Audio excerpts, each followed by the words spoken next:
Hello, this is Jim Stockstill, and I have something I think is very important.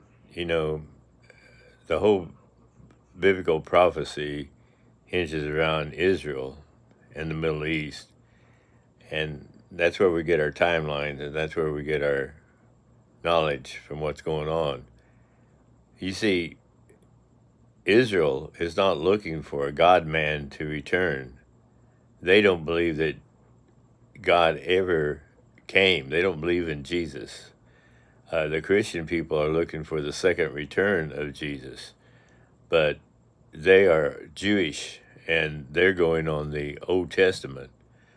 So they're looking for a man, and they're looking for a man that will bring them peace, maybe even confirm a covenant with me, you know, for 1 week, maybe even the Abrahamic Accords. And they're also looking for a man who's going to build the third temple. Like I said, they're not looking for a man to walk on water and that can heal the blind and do all these things like the Christian God, because they don't believe that Jesus ever came. Now, you go to Daniel chapter 9, and it talks about the people of the prince who is to come will destroy the temple. And in 70 AD, the temple, Solomon's temple, was destroyed. I believe it was Solomon's temple, was destroyed.